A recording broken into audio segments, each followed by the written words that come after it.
attended my primary and secondary school from that region. And after that, I've joined the rest of the world in trying to make both ends meet, in which course it has taken me around the world as well. So visiting the world, some part of the world has no different topography from what ours are. So it popped on me that yes, with little touch, we can as well be some of those islands that we even pay money to for holiday, like Antigua and Barbuda. It's almost the same topography. Like Louisiana in the US, some part of Louisiana, like the Functions, the Mayou, are also the same topography, the same natural habitat. And there today, it looks like city. So I've started noticing that, yes, these are things that we can as well transfer our villages into.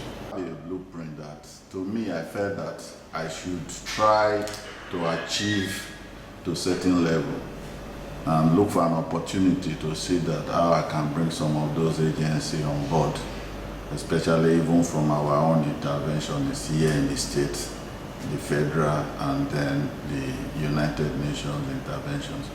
Yes, I'm looking towards that because my dream for that place is big.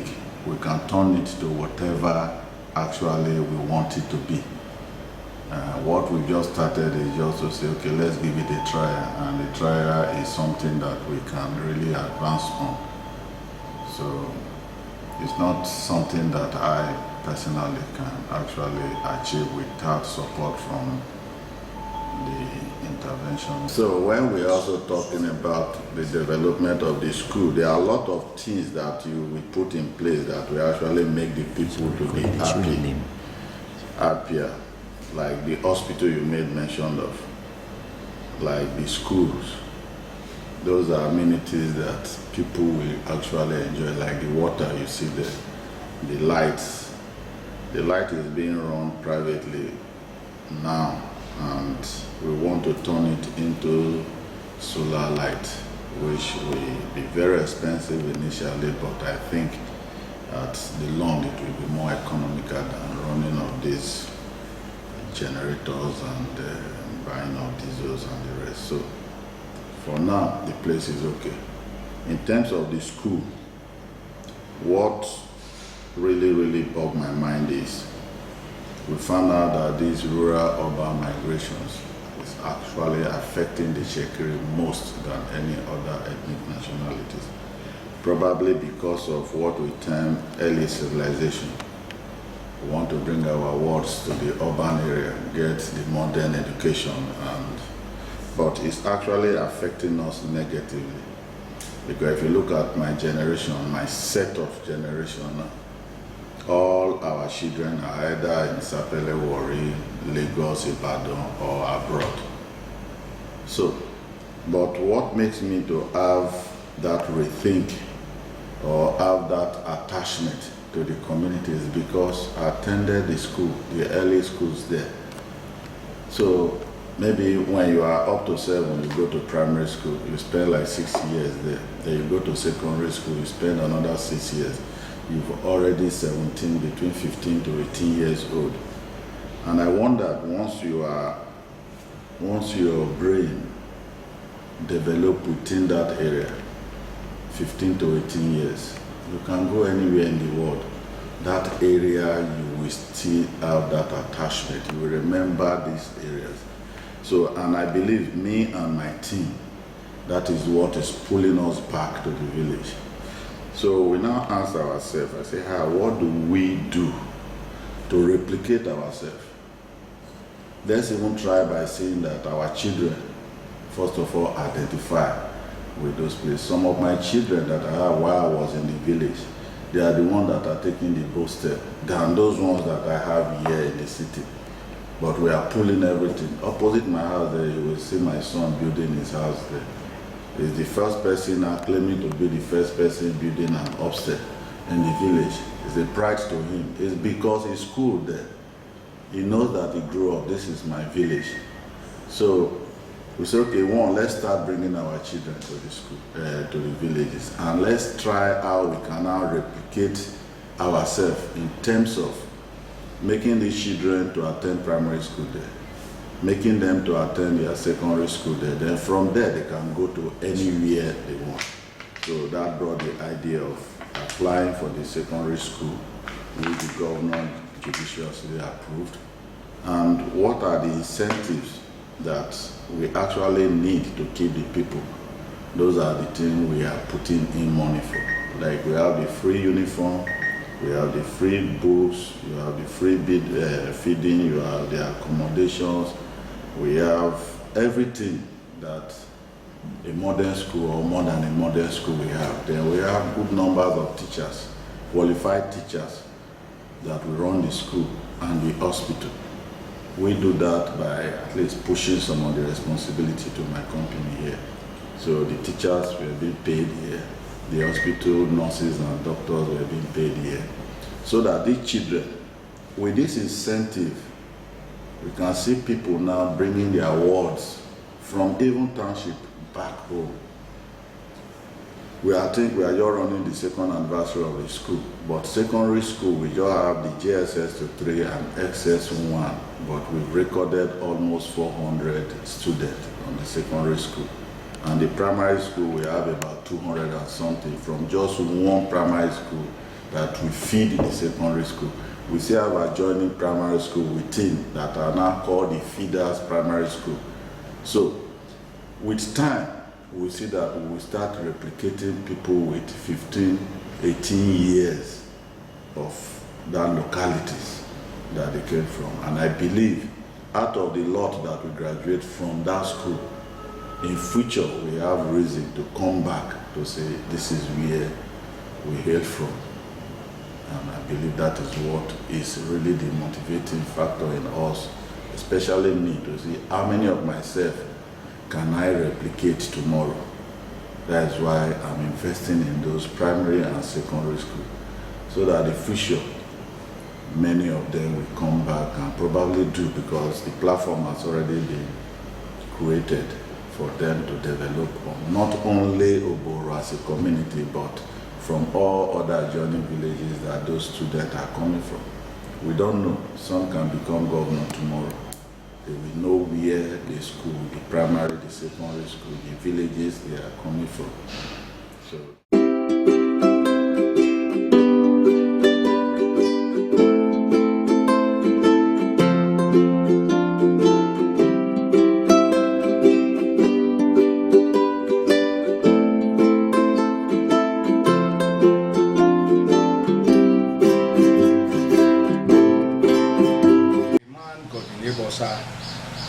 All you saw there is handwork. There's no two ways about it. So if you are told before now that what you saw on ground was put there by him, there is no doubt about it. Godwin Ebosa is a man I will want to describe as a person born in with the spirit of dedication. He's a man that believes in the principle of existentialism. He's a man who believes in the principle of ataraxia. By ataraxia, I mean freedom from perturbation. I will say that his developmental stride is second to none. He's a great philanthropist. He has touched the life of so many. And the school you see there, most especially the secondary school, all the facilities there is being, put there by him. And one thing you need to know that is very, very remarkable. The students, they are about 350 in number. And all these students, they have their 3 square meal supplied by him from the inception of the school. He has been the one feeding the students. They don't pay school fees, they don't buy books, they don't buy uniform. everything being provided by him. So I wonder the kind of person he is. Sometimes when I look at him, I sometimes feel for him. He's somebody, if you search the whole, in his own dictionary, you cannot find class distinction. He brings himself down before every person. So he's my national leader as far as the community is concerned.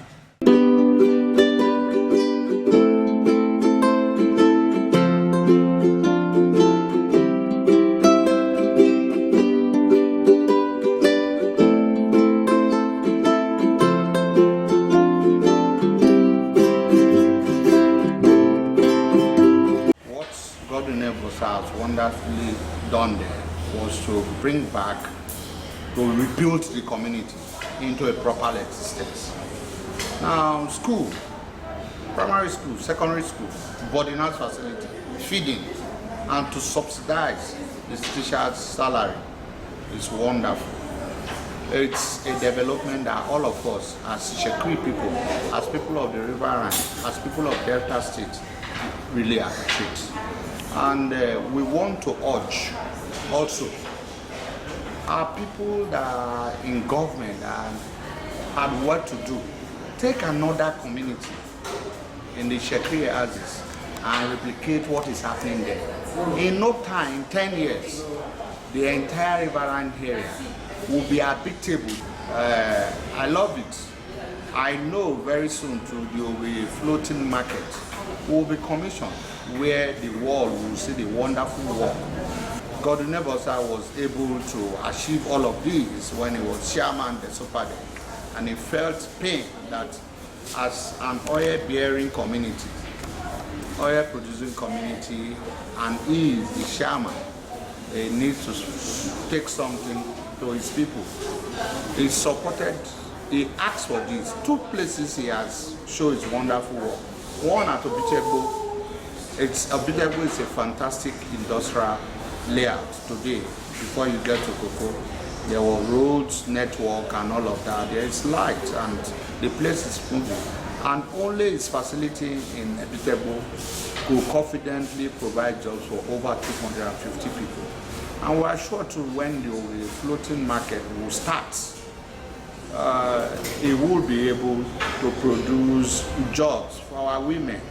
And all that we are asking, I wish government can come to our aid, because there's need for people of the environment to partner with government and get at least fishing trawlers. Assuming just 2, that will boom the Warri market, that will boom the Sapele market, that will make the people who are not employed, especially the women, have something doing. So we are like Oliver Twist. We are like Oliver Twist as a people. That has been done there. But there are some few things left undone.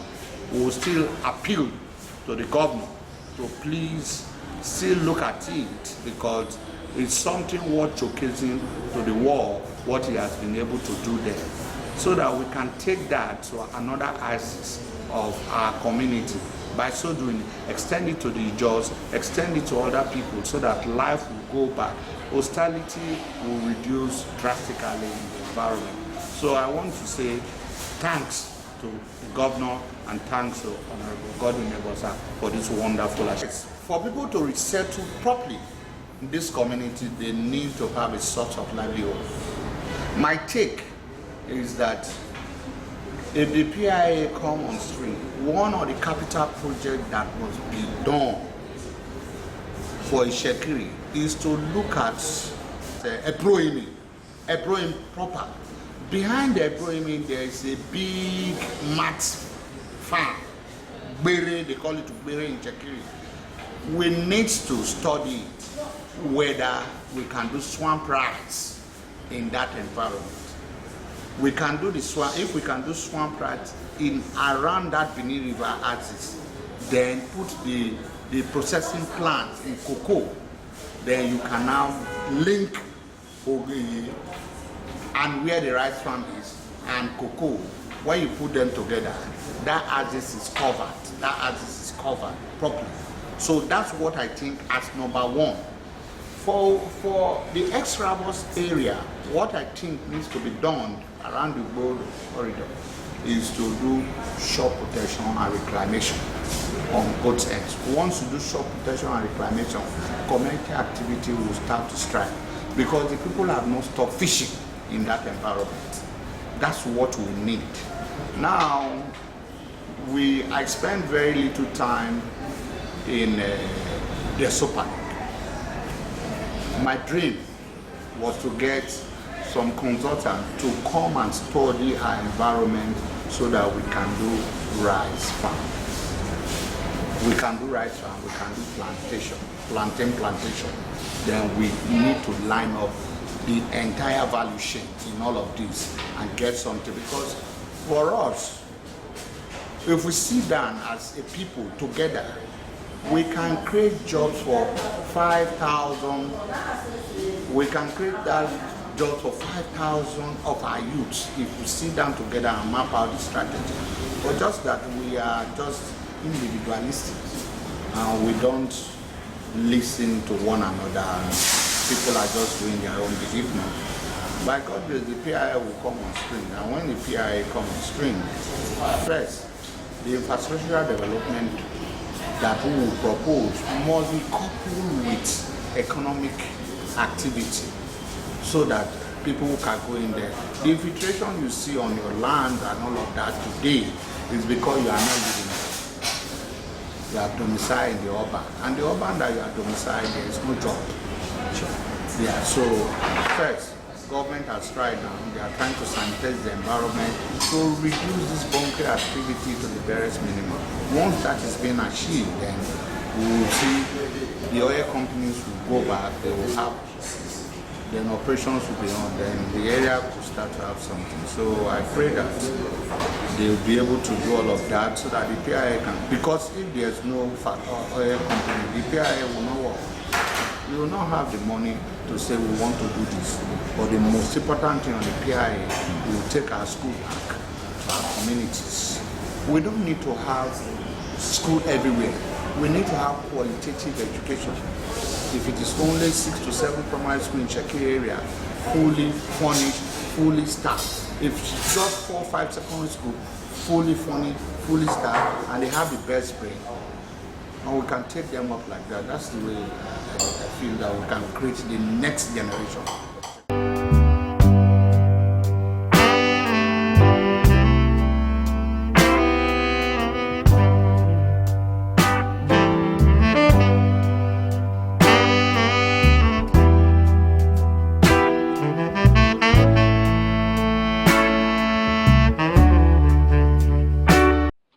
At the inception of the school, I was the only government teacher that was posted to the school. But then we have other 19 community teachers that we employed by the community. These 19 teachers, they are under the payroll of Honorable Godwin Toritsereju, the executive manager of Warri group of companies, is the one that is in charge, that is responsible for the payment of the community teachers. He pays them, he gives them free accommodation in the community where they live, making life so comfortable for them. In fact, I'm amazed at his magnanimity. On the other hand, what fibers, also known as what man-made or what artificial what fibers. Now, under what natural fiber, you will see two what forms of what Donated by Godwin Ebosa to Oboghoro Secondary School in view of the success made by the students during their KSS3 exam, that they all add credits to SS1 is the first one, sir. Yes, these are the first sets he brought. Okay. You can see the man coupling it. These desks we are seeing, they are all imported desks.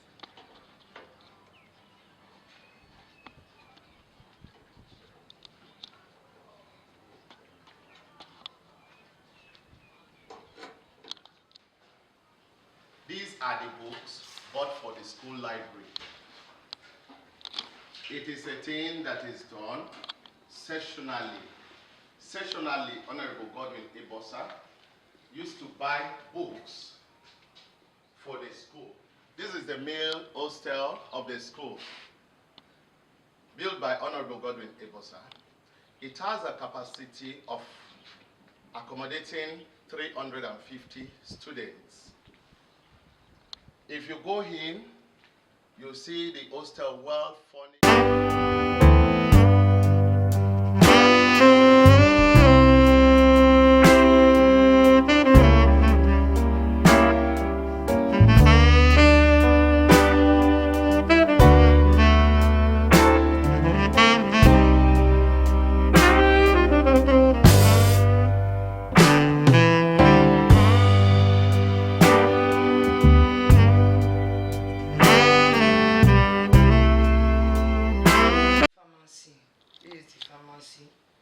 We have the drugs, paracetamol, gelocin. We have all those AMC drugs. There's AMC drugs, malaria drugs, all those. If you look my right here, you see the injection things there. These are injection things, seizure, drip. Let me take you to the store because we didn't stock this place here. This is pharmacy.